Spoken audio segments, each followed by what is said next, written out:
melting the gold down into making a golden calf and setting up a consecrated ceremony in which all of Israel is going to worship this idol at the base of the mountain, the greatest sin of Israel. While that is going on, at the top of the mountain, our Creator, all-knowing, who knows everything, that is well aware of what's going on at the base of the mountain, is instructing Moshe that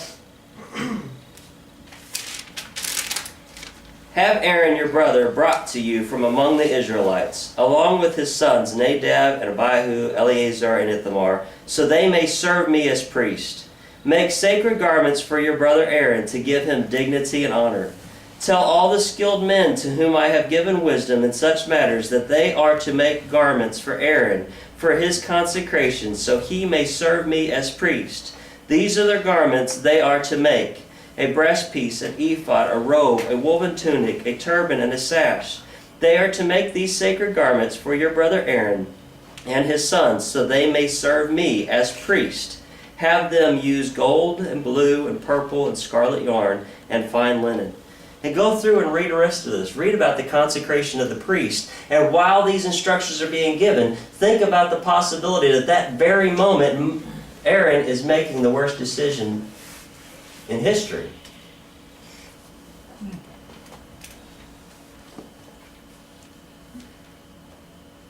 Think about what a finite God we have. Infinite God. That not only did he know what was going on, but there was nothing in Aaron that deemed him worthy of this honor. He was called and chosen to this honor. He was put in that place because the Creator of his world says, you are the world that's going to do this.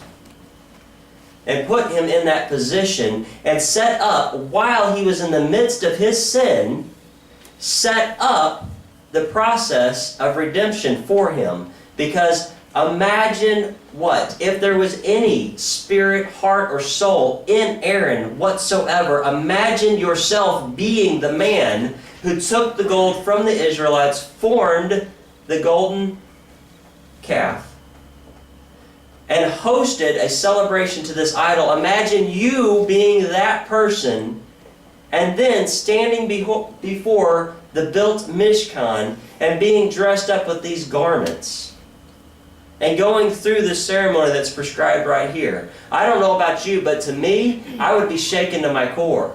I would be so filled with regret and remorse. I would be so humbled. I would not be able to dry my eyes. If you can just imagine for a moment, read through this week's Parsha, which is prior to the story of the golden calf. Read through every word of this Parsha and imagine Aaron going through each step of that, knowing that he was involved in the golden calf. Imagine what's happening. Imagine the transformation that's going on in his life through this part. See, our Father loves us so much, and He rules so rightly, that even in the midst of Aaron's sin, He was setting a way for him to be redeemed. Just like He did for each and every one of us. In the creation of this universe, when He created the worlds within the world, He set a way to reconcile us back to Him as the Creator. Though we don't rule our worlds rightly and justly as He rules His, He made a way for us still to be in relationship with Him. By that very standard.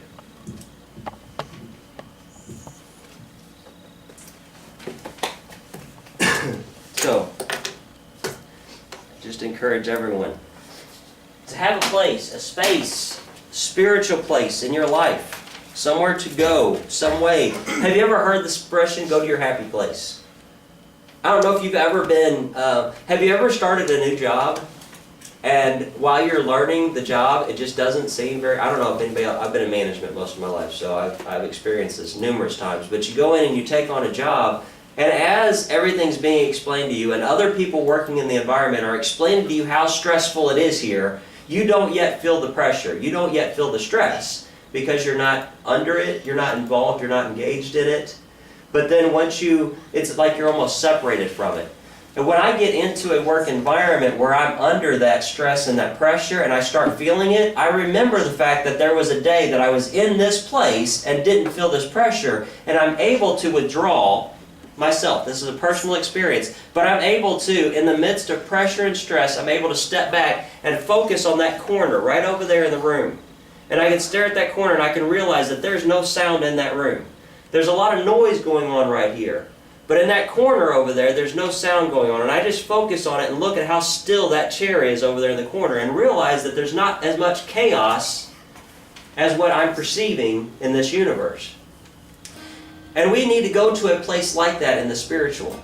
We need to step aside and realize that this physical world and everything that we see with our natural eyes is not actual reality. Reality is the fact that God is the creator of all things and that we live within a world that's within Him.